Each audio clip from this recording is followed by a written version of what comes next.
की मुलाकात कुछ ऐसे खास लोगों से कराते हैं जिन्होंने भारत को गौरवान्वित किया। Our guest today is a very iconic yoga guru, founder of Isha Foundation. Yogi, mystic, poet, visionary, passionate about the cause of rivers and environment, and unfailingly witty. It is indeed my privilege and pleasure today to welcome Sadhguru.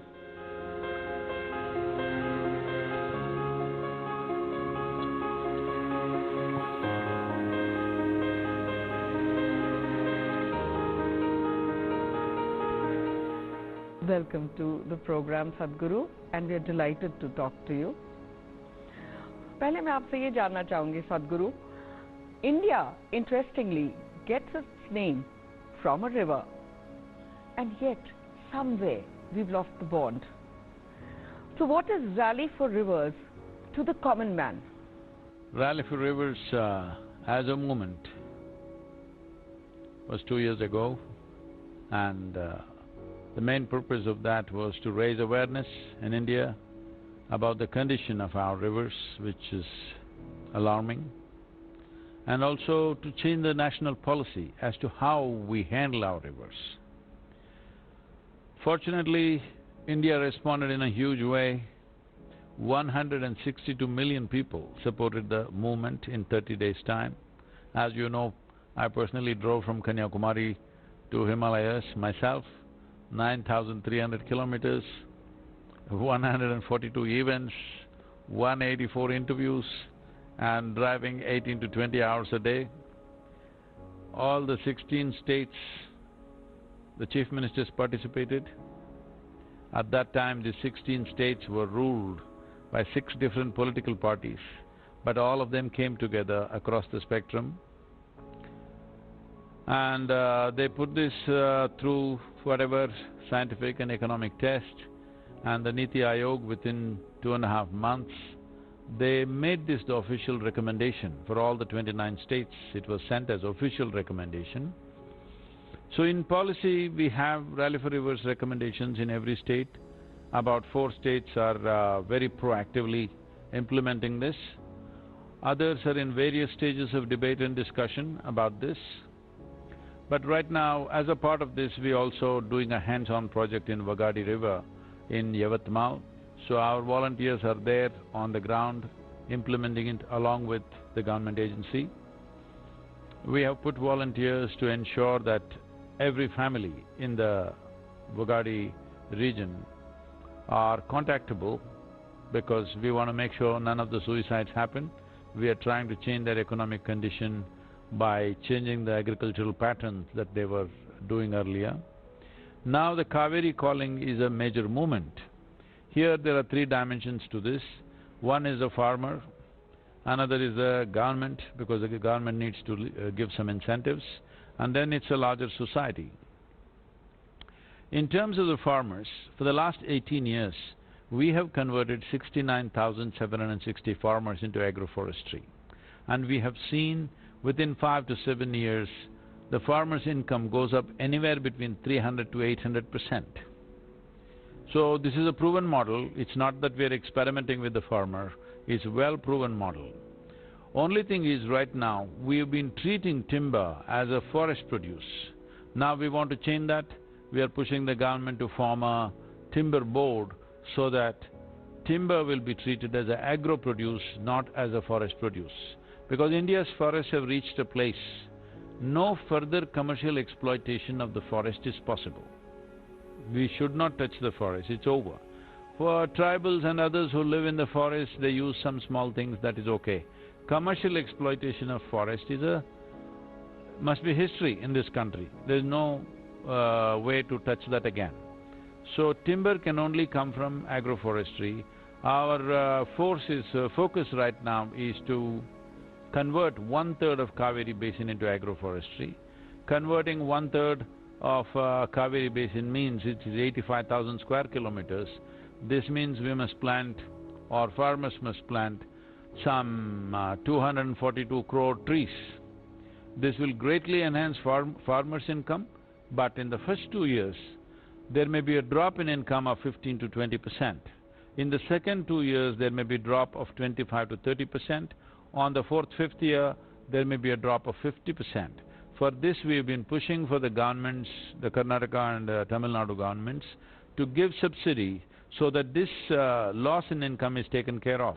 Both the governments have come to this, that they have agreed that they will pay the subsidies. Whatever the loss of revenue that happens will be compensated for every farmer. So now that threshold has been crossed. Now the big problem is how to raise 242 crore trees. So for that we are crowdsourcing the money, because we want to set up 350 large nurseries along the Kaveri basin.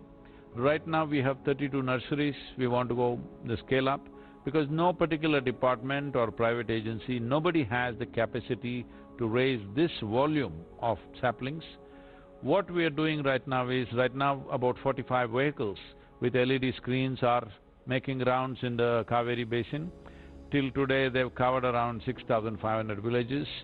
A phenomenal response from the farmers, because these LED screens are showing them what is agroforestry, how to do it, what are the benefits, how the benefits come, the whole aspect of it. Seeing these things, and also our volunteers being there educating them, the farmers are responding absolutely positively. How this works is, it's like this. See, in the last 100 years, our rainfall has not come down. The volume of rain that is happening in this country in the form of monsoons has not come down, because monsoon is the only source of water we have. Rivers, lakes, ponds, wells are not the source of water, they're only the destinations for water. So this water that's coming in the form of rain, it should percolate down into the earth and enrich the soil. Instead of that, it's running away on the surface. If you have substantial vegetation, naturally it would percolate. All the studies show, if you plant 10,000 trees in congruent land, 38 million to 45 million liters of water you can sequester and augment the water in the land. So based on this calculation, this 242 crores, if you plant this much, the volume of water sequestered in the land will be somewhere between 9 to 12 trillion liters. To give you a perspective of what is 12 trillion liters, right now the Kaveri's flow, annual flow, is 21.2 trillion liters. If 12 trillion liters of water goes into the soil, our aquifers will be rich, lakes will be full, ponds will be full, wells will be full, and definitely Kaveri will come up, because right now in the last 25 years, Kaveri is depleted by about 44%. Actually, Sadhguru, even the Gangotri has depleted by, say, 19 kilometers. You're also going ahead and making many campaigns about that as well. But before that, I have a question. You mentioned trees, Sadhguru. So trees, you've been saying not coconut trees. I want to understand which are the trees that you advocate be planted. See, agroforestry is a whole science by itself. There are a variety of patterns we can do with agroforestry. The one basic module is like this: about 750 softwood trees will go, which will grow up and come for cropping within 4 to 4.5 years, and another 750 hardwood trees will grow. So these hardwood trees you can further go with. There are certain crops as vines, like the beetle leaf or pepper. These kind of crops can come on the hardwood trees. Or you can, at the age of 10 or 12 years, you can chop 375 of the hardwood trees. The remaining 375 grow into much bigger timber over a period of 15 to 20 years' time. And there are many other patterns like this. So it depends on the farmer's choice. It also depends on the soil and various other parameters in terms of water availability, how, what kind of terrain, slopes, topography, various aspects. Accordingly, we advise the farmer, but still, ultimately, it's the farmer's choice. Or they can go for 1/3 of the farm as trees, and in between, regular crops can be cultivated.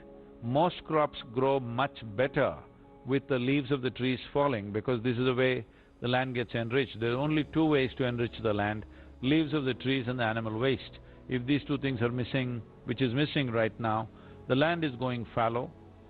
Right now, 42% of the land in Tamil Nadu has been declared as fallow. That means you can't grow anything there.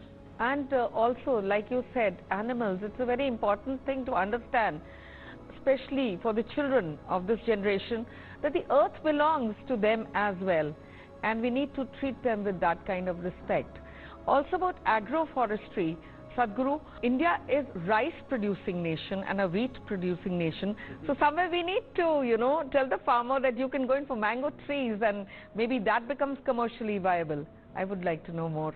See, India was not a rice and wheat producing nation as it is today.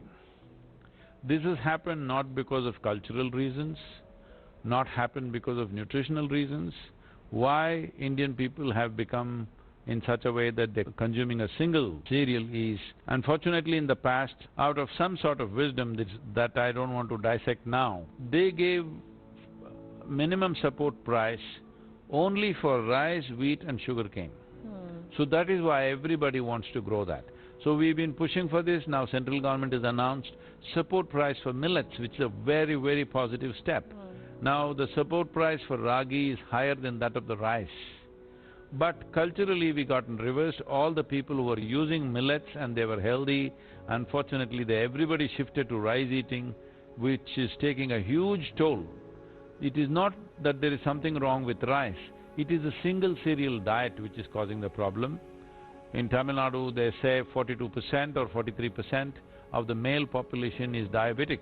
Right now, the organic content of the soil has gone down.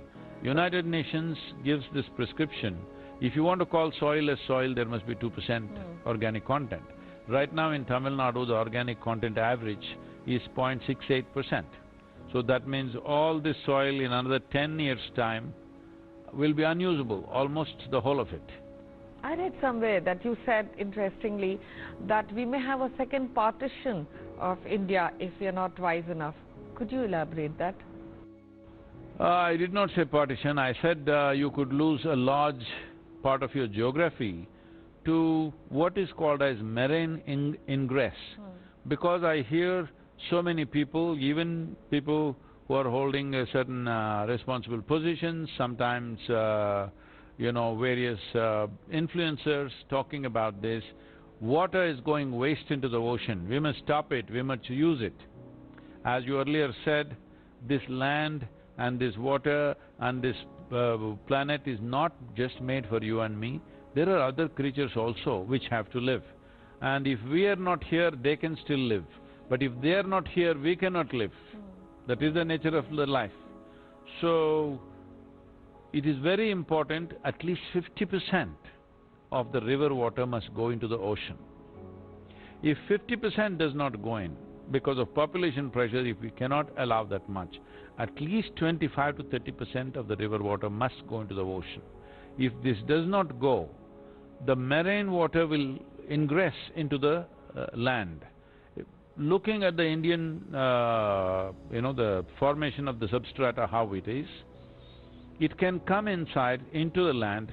Marine water or salt water can come into the land approximately 100 to 130 kilometers. We have 7,400 kilometers of coastline. 100 kilometers if it comes in, if you make a calculation, it's approximately about the same size of land which we partitioned as Pakistan at one time. So in that context, I said it's like going to be like one more partition, because once you are not able to grow anything, this has happened already in Tamil Nadu, nearly 60 kilometers inland, so salt water has come. All the wells which had sweet water 15 years ago, today if you go and see, everything is salt water, nothing can be done there, no agriculture. So when this happens, people will migrate. So in a way you have lost 1/3 of the land, and people are migrating in more concentration to those areas where there is good water. That's bound to happen, which will cause enormous amount of civil strife, which we should definitely avoid. Sadhguru, Kaveri calling is a phenomenal campaign. Now Kaveri, remaining Kaveri is important for us and for our generations. It should not become a stream. So you're doing something more for this, you're having another rally. Tell us about that. So, this has been on for some time now, and as I said, it took nearly 1.5 to 2 years to get this subsidy thing approved in the governments. Particularly in Karnataka, we had a challenge because since we started, there have been 3 different governments. So it has been quite a task to get the files moving and get it, but fortunately now both Tamil Nadu and Karnataka are passing the law for, or the sanction of subsidies for the loss of revenue that happens to the farmer, which is a significant step. But now we are riding from Talakaveri, which is the source of the river, to Tiruvarur and to Chennai, which is the delta region where Kaveri joins the ocean. We must understand this, nearly 5.5 months, Kaveri is not touching the ocean. It stops about 175 kilometers is where it stopped in 2018. Every year it is coming up further, approximately 4 to 8 kilometers per year. If you look at this rate, probably in another 25 to 40 years' time, Kaveri will never enter Tamil Nadu. That's where it's going. And right now the water distress in Tamil Nadu is very huge. Unfortunately, everybody thinks water distress happened only when Chennai ran out of water. No, the rural distress has been there for 25–30 years and it's been building up. But now when it happens in the city, fortunately it gets at least media focus and everybody's focus. The world is aware that there is a water distress, but the water distress has been there for 25 years. I've been watching this with great concern that steadily the Kaveri has been depleting, but particularly in the last 7–8 years the depletion is very high because the spread of the monsoon has come down. If you look back and look at the rain records, you will see 35 years ago, the spread of monsoon was between 100 to 140 days per year. When it rained for 140 days, keeping the water in the land for 365 days was easy. Now the spread has come down to 40 to 75 days. Now more rain is happening in a short span of time, so your ability to absorb is much lower, particularly because there's no vegetation, it's leading to flood. Flood and drought you're reporting every day in about the same places. So wherever flood and drought are not two different problems, it's the same problem. When the rain happens, if the water does not percolate in and runs on the surface, that's flood. If it ran away on the surface, within 3 to 4 months you will have a drought. I'm reminded now of Samuel Taylor Coleridge when he said, water, water everywhere, but not a drop to drink. But you've created so much awareness, Sadhguru. For the children, you had this competition where they reported Kaveri as a wraith, because they saw it like that, not as a river. So my question to you is, Sadhguru, what about the northern states? I hope Rally for Rivers has gone there and, campaigned as well. What is the outcome? See, some states, as I said, Maharashtra has been very proactive. Odisha has been very active.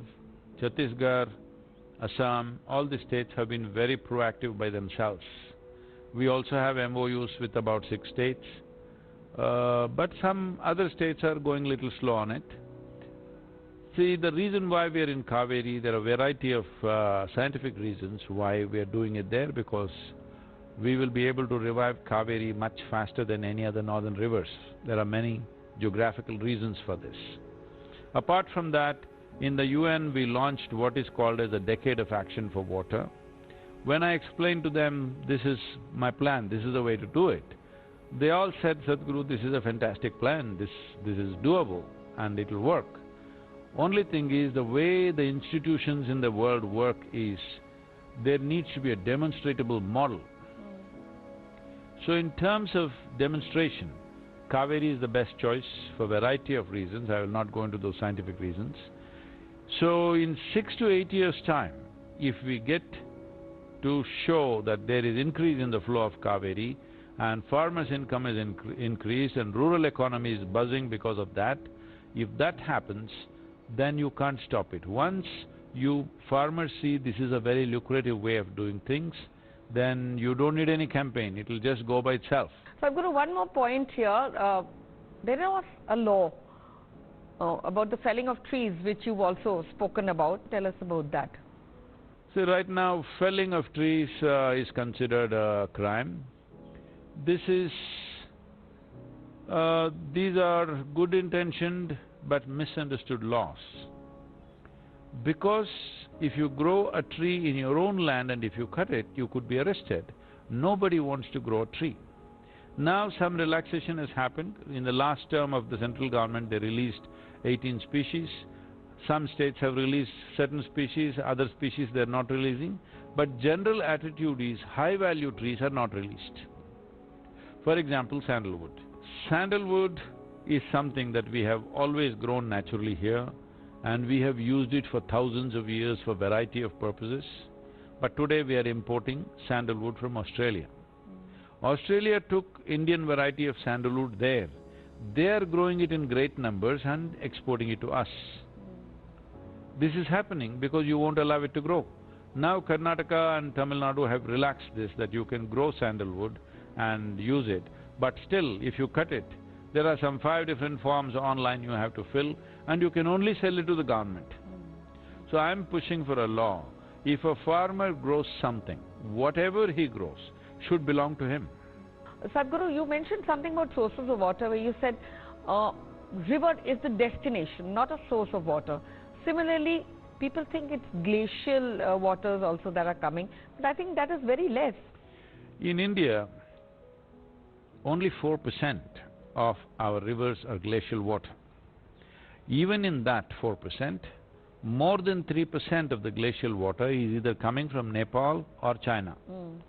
So what is coming from Indian Himalayas is a very small amount.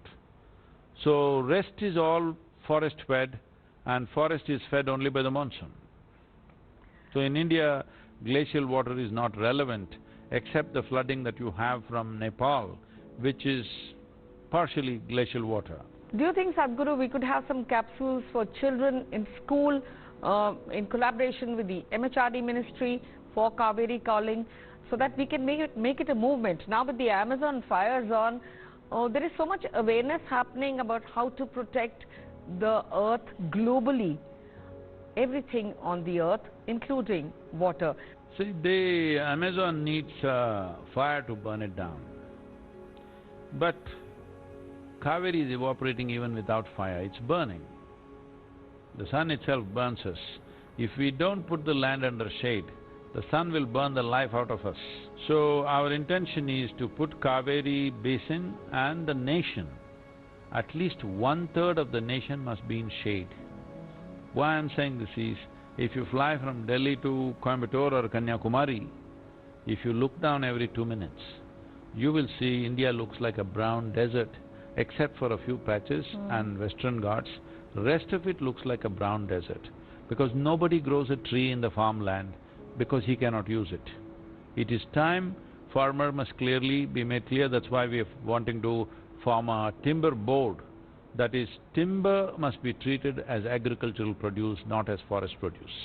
Sadhguru, on a lighter note, I'd like to ask you the difference between yog and bhog, because इसमें बहुत विरोधाभास होता है कई बार, because you're seen as a iconic yogi of our times who's contemporary, and well, you play golf. Tell us more. Well, now as part of Kaveri calling, I'm riding a motorcycle.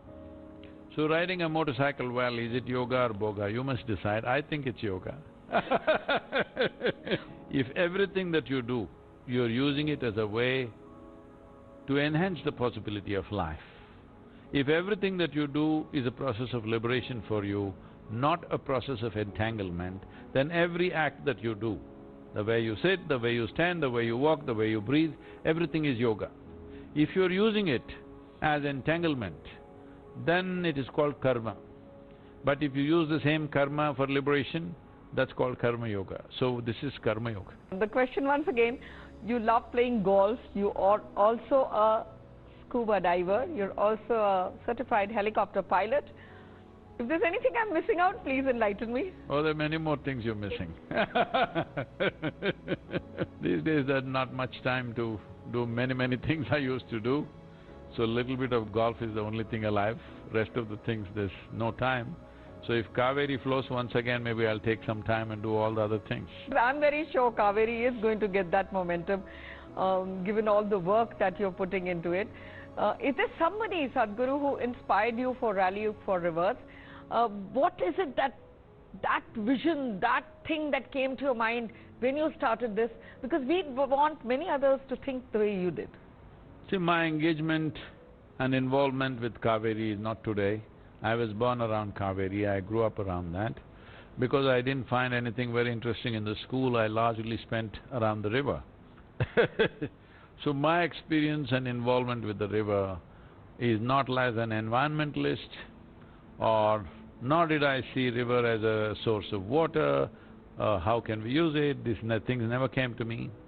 I was around the river as any other worm, insect or a little fish would be in the river. My engagement with the river is like that. I lived on the river, for weeks on I floated down the river. So, for me, what I saw was Kaveri was a magnificent and huge, massive life. I was a puny little thing, like a worm or an insect, you come and go. But she's been flowing for millions of years, but in the last 25 years we have put her down on her knees. I want her to again stand up and flow in glory. Your vision for India, my last question to you, Sadhguru. 2030, how do you see India? Whole lot of people are thinking India should become a superpower. I am not for India becoming a superpower, because people who call themselves as superpowers are always seeing how to exploit somebody for their well-being. That's not our ethos. That's not the nature of India. We are not about becoming a superpower. We are about empowering the world. India has the necessary knowledge and wisdom to empower the whole world for a better life. And I think that is where we must establish ourselves.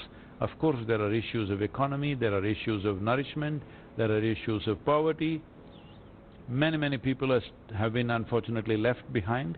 This is why I'm saying those who are left behind are largely in the rural regions of this country. And this agroforestry, this movement that we have started in the form of Kaveri calling, could be a substantial answer for that. Because without fertile and rich soil and water, rural life cannot be good. If we do this one thing, I think rural economies will buzz, life in rural India will be much better. If we do that one thing, I think we have taken a massive step towards well-being. And on that very pragmatic note, I'd like to say more power to you, more power to this campaign, Sadhguru. Thank you so much for talking to us today. And to all our viewers, हम आपसे अनुरोध करते हैं कि इस जल जीवन है को और जल शक्ति को आप एक आंदोलन बनाएं।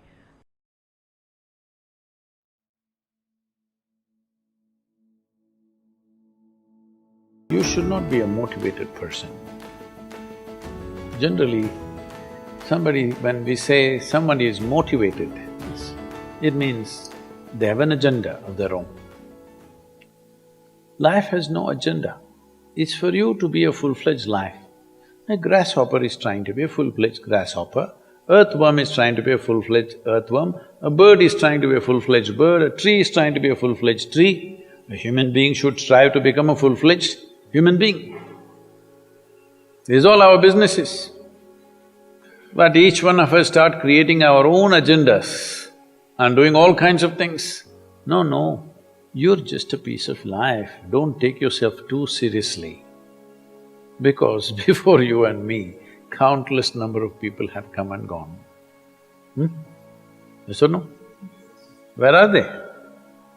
All those people. You think they were all idiots? They were all idiots and they died, is it? No, they were also like you, maybe they were also officers, maybe they were kings more than you, all kinds of things, all topsoil now. This will also become topsoil. Just a little bit of time. Life is a bit of a sparkle. How old is your son, sir? 25. So 27 years ago, where was he, sir? So if somebody is not here, we say they're dead, isn't it? 27 years ago, he was dead. We will give him 100 years, sir. 80 years later, he will be again dead. Yes or no? So, 27 years ago, how long was he dead, sir? Huh?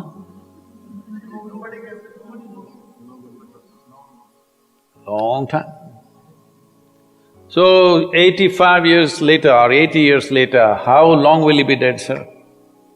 Very long time. So all of us will be dead for a very long time. We're alive just for a brief amount of time. Yes, very brief amount of time. We will be dead for a very long time. I want you to look at it in this perspective. How long will you be dead? You can't imagine. So let us say 10,000 years we are dead, or 100,000 years we are dead, or 1,000,000 years we are dead, all right? How long are you alive compared to that? Very, very brief. What you call as life is a brief sparkle. The only thing that you have to do is rise and sparkle as a full-fledged life. When something is needed around us, we will do that naturally, because when you're doing wonderfully well, you will do what is needed, isn't it? When you're miserable, you will be motivated. Yes? Tell me, when you're very happy, have you looked at yourself? How nice and wonderful you are, you're willing to do anything for anybody, bend backwards if necessary, yes or no? When you're little frustrated, ooh, how difficult it is. So, don't teach your children to become motivated about something. These are all nonsense that's coming from the West, all those trashy self-help books. Motivate yourself, build confidence, believe in yourself. You believed in God and destroyed so much of this world. Now you believe in yourself, what will you do?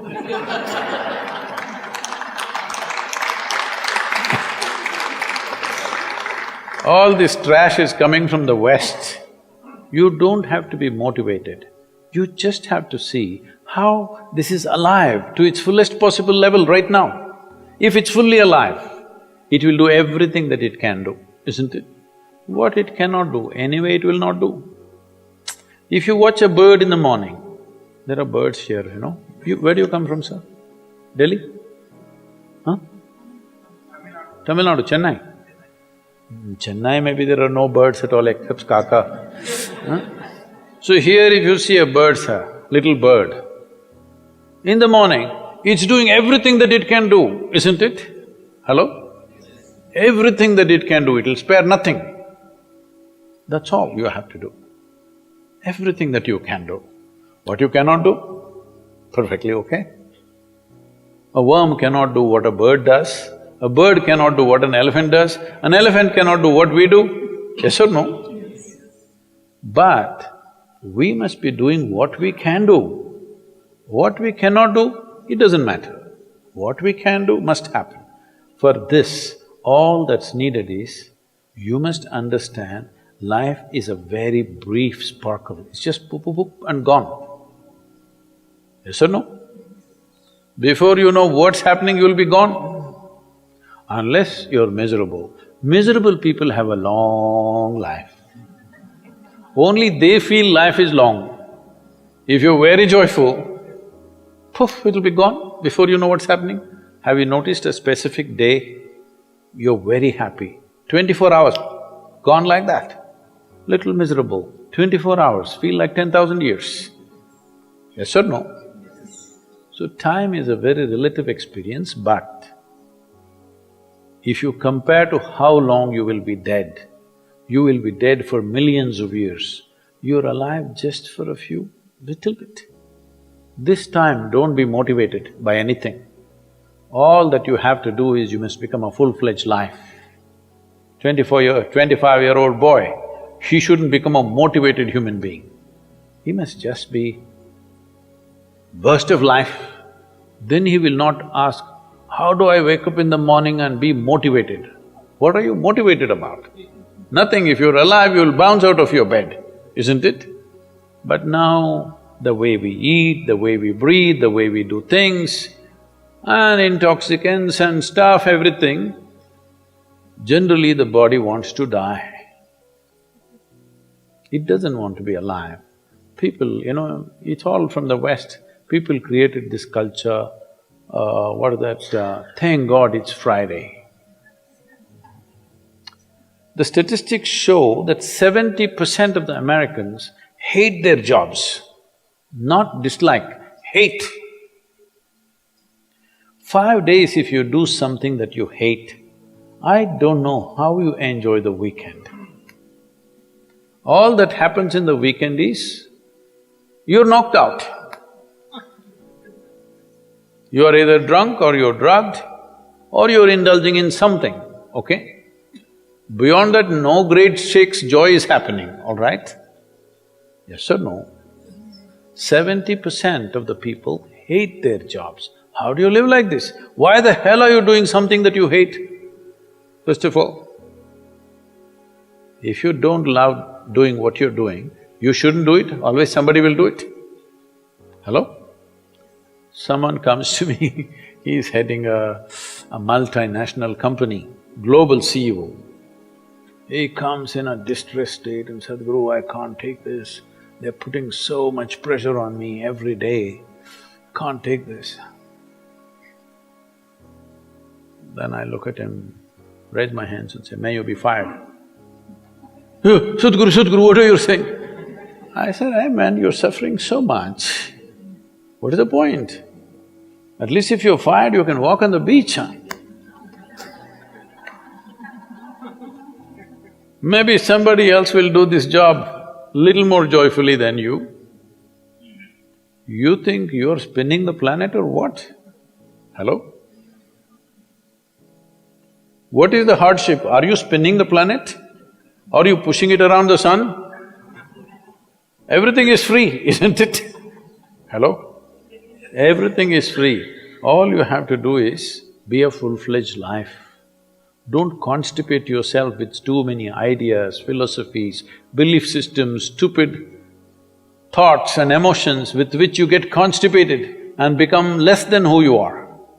No, you should not ever be less than what you can be, isn't it? You don't have to be as good as somebody else, and you can never be, because everybody is different. But you should not be less than what you can be. So you don't need motivation for this, you need aliveness. At 25, if you're not very alive, you need some cranking. Chennai. Chennai usually is alive very early in the morning. It's not like Bangalore. Bangalore wakes up at 10 o'clock. Chennai is alive at 5 o'clock in the morning, generally. So don't motivate your children, it's not necessary. You have to see how they're joyful and alive. In this, their body and their intelligence will work at its best. Oh, will they just be happy and not do anything? You tell me, are you willing to do more when you're happy? Or are you willing to do more when you're unhappy? When you're happy, you're willing to do anything that is needed, isn't it? You're willing to forego your food, your sleep and do what you need to do when you're very happy, isn't it? When you're unhappy, oh, how hard it is to get anything done from you. Yes or no?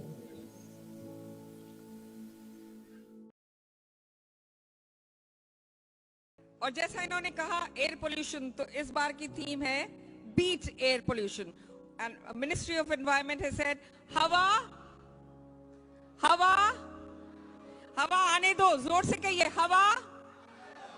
जी बिल्कुल। और हम और आप मिलके कुछ सकारात्मक कदम उठाएं आज, और ये बहस सिर्फ डायलॉग तक लिमिटेड ना रहे, because as he said we do not have a planet B, we have only one planet. And also, ahimsa is so central to our worldview, but how many of us are following it? We'll come to that a little later. Now, on behalf of Acharya Lokesh ji and Ahimsa Vishwa Bharati, I extend a very warm welcome to Sadhguru, founder of Isha Foundation.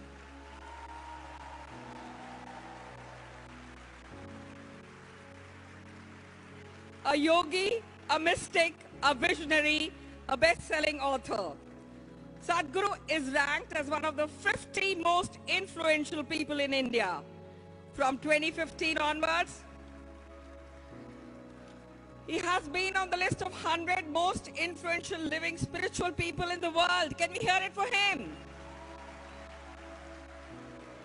He was conferred the Padma Vibhushan in 2017 for excellence in social work. passionate about the cause of environment and rallying for rivers, and unfailingly witty. Can we hear it again? A huge spirited round of applause. Ladies and gentlemen, Sadhguru, he will set a new mantra for today. और आज इनका स्वागत करने के लिए मैं बुलाऊंगी on stage Anil Murarka ji and Jignesh Hirani ji.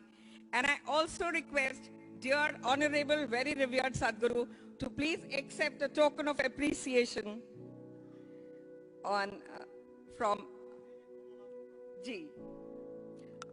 Anil Murarka ji and Jignesh Hirani ji, जोरदार तालियां. ये एक छोटा सा मोमेंटो हमारी तरफ से on behalf of Ahimsa Vishwa Bharati. We are really honored by your presence, Sadhguru.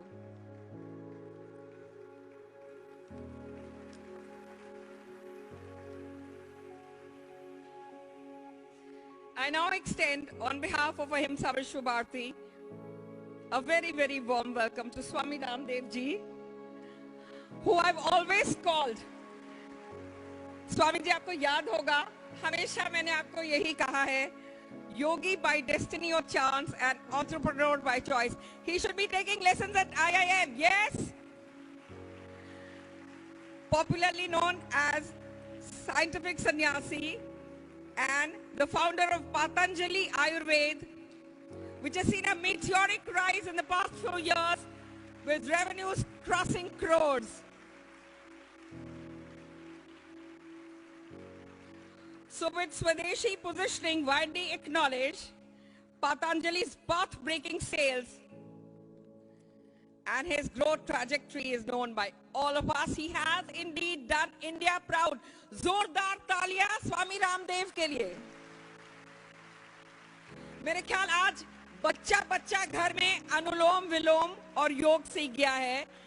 And of course, again, our honorable Prime Minister Narendra Modi ji has taken the movement to a next level.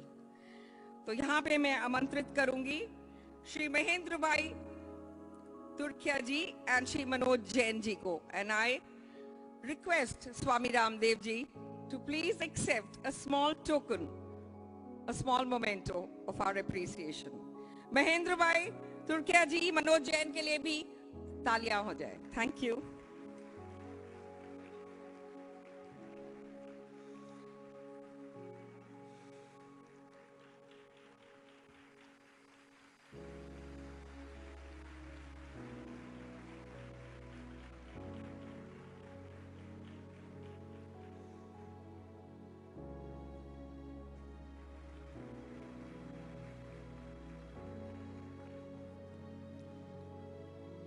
Thank you, Swami Ramdev. I'm sure a lot of people in the audience are going to ask you a lot of questions on whether you're looking the solar way soon.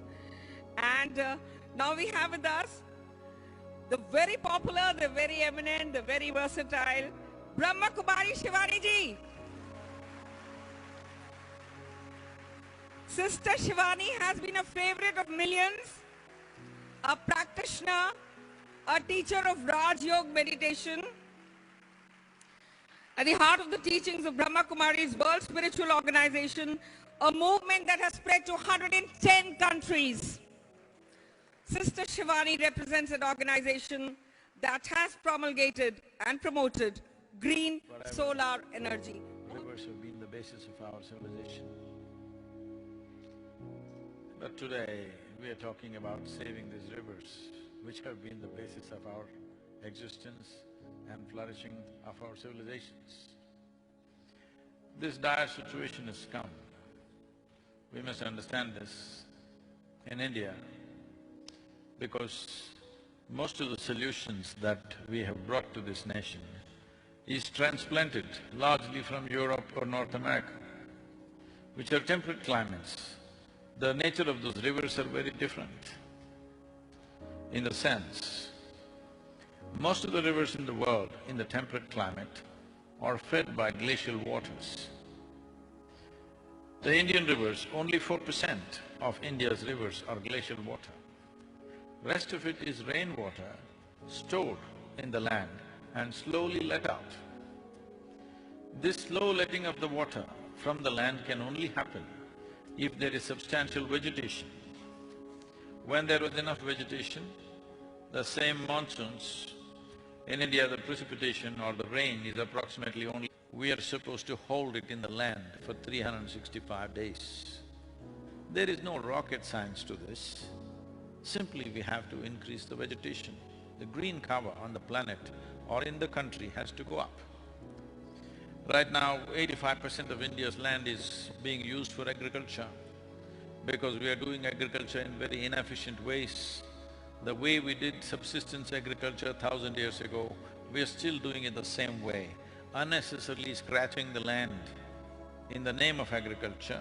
Neither the farmer is flourishing, nor are we saving the ecological fundamentals in a proper way. So the most important thing is to put back at least 30% of the land or 1/3 of the land should go under shade. The only way you can put this back and you can hold water in the soil is, soil must have substantial organic content. Organic content to the soil comes only through the leaves from the tree and animal waste. Trees have gone long time ago. Animals are all traveling abroad. How do you enrich the soil? The soil has become weak, it cannot hold water. There is no way it can hold water. Just to give you an example, in the Ganga Basin accounts for 25% of India's geography and 33% of India's food production.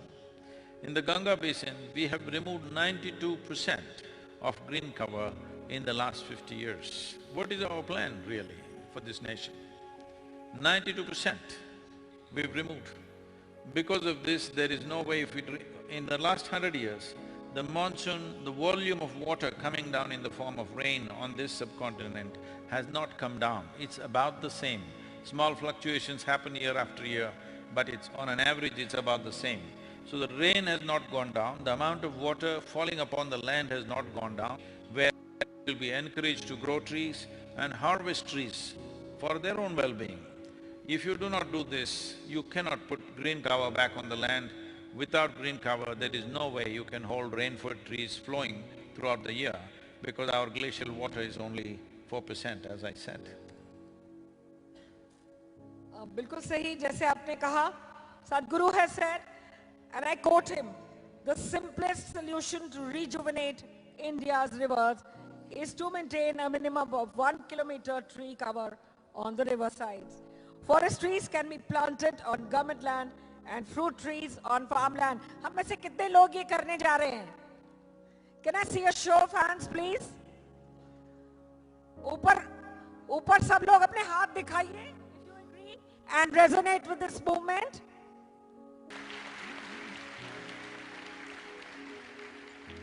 और बिल्कुल जैसे इन्होंने कहा, हम सभी आज थोड़ी देर में प्रतिज्ञा लेने वाले हैं.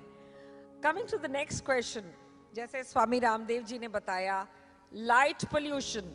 How many of you in this hall know that turtles and sparrows in thousands of birds are dying because of light pollution, and that too happening in Mumbai suburbs?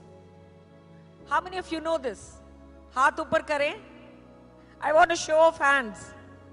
ये जो blinding lights हम लोग लगाते हैं जागरण में या shopping malls में, we actually do not require those. And there are some birds, ladies and gentlemen, whose migratory path is that of the moonlight, and they somehow do not understand the difference and they are dying. आज ये मुद्दा भी बहुत ज़रूरी है. And here I would like to also ask you to please, digressing from what Sister Shivani said, with your, humble yes, because it is important today to watch Zee Hindustan live and to watch ANI live, because they're all covering this huge program. And if you miss out on any of the words that any of these great spiritual leaders are sharing with you today. Go back and tune in. Also tune in to Share India, to Shimaru, and to the Facebook page of Ahimsa Vishwabharati. With that, I come to the second round, and my question now goes out to the very Honorable Sadhguru ji.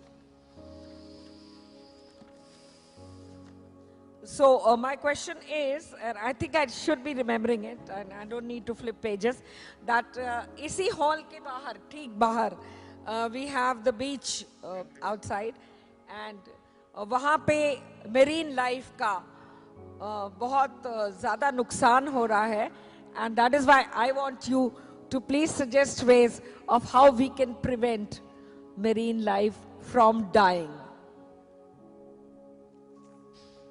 Well, Mumbai city generates 200 million liters of sewage per day. All of it is going straight into the ocean. In many ways, well, I'm your guest right now in the city, but I have to tell you this. Probably this is one of the most irresponsible cities on the planet when it comes to ecological concerns. Well, you're busy because stock market is hitting 40,000, all right.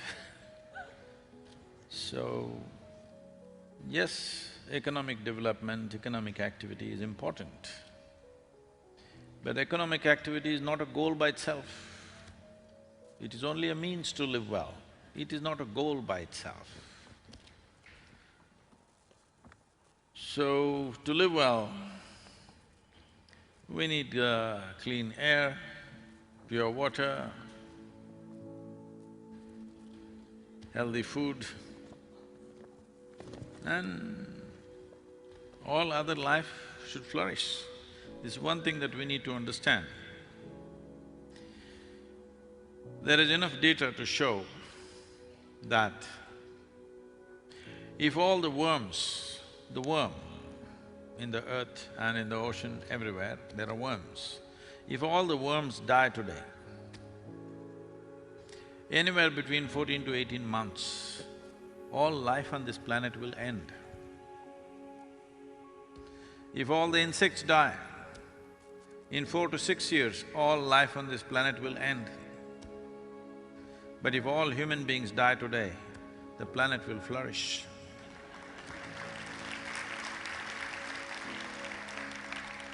So this sense of self-importance that human beings have gathered about themselves is ridiculous, to say the least.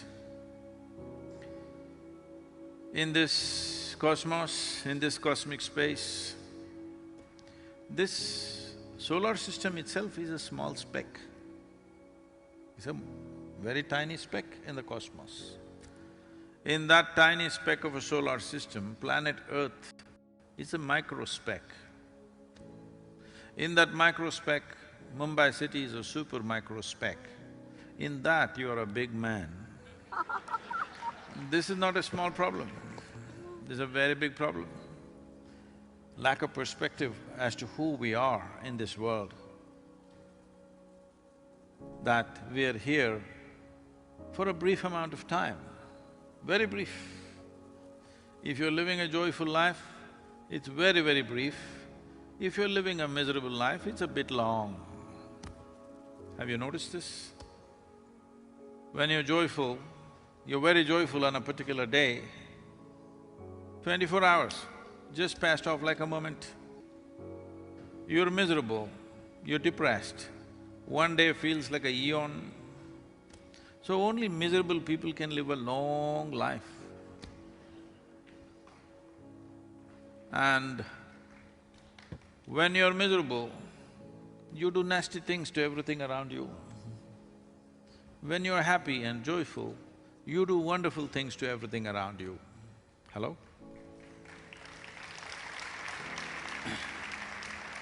So, marine life, well, it's been a major source of food for humanity. That also we've been overdoing. To get a tail, to get the fin of a shark, only the fin is a delicacy. To get the fin of a shark, we kill the whole shark. The word shark in human languages has become as shark means a ruthless killer. I think we should rename human beings as sharks and sharks as something else, because we are the worst killers that you can find on this planet. They kill only for their food, we kill simply, without any purpose. So marine life suffering is on many different levels. There is various levels of pollution, as I said, sewage is going. Fortunately, Maharashtra government is right now making efforts. In another 4 years, at least 70% of the Mumbai sewage will be treated before it goes to ocean. Those steps have been taken. It'll take another 4 years to complete the projects.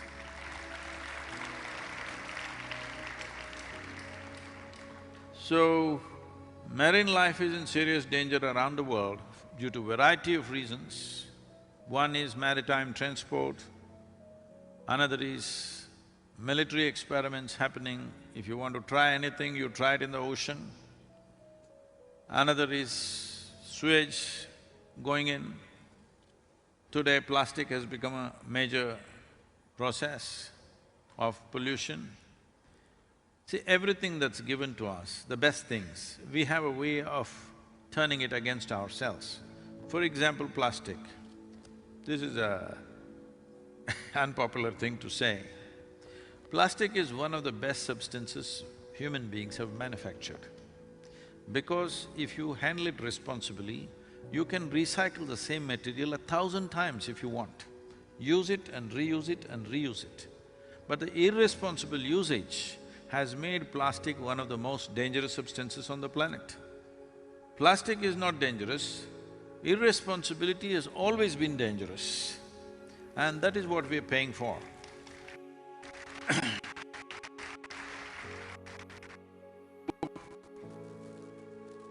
We built cities so that we could live more and well-being, but these cities are becoming hotbed of suffering in so many ways. I don't know what's the percentage of population. A percentage of population in the city is living in slums, in the worst possible conditions. Well, our economic activity is unplanned, and our economic activity is not only unplanned on a national level, on individual level also. People are not looking at economic activity as a means for well-being. They think it's an end goal of their life. How much ever you gather, there is no container service in the end. Hello? I'm just informing you. There's no container service in the end to pack up whatever you have and go somewhere, but still most houses have turned into warehouses.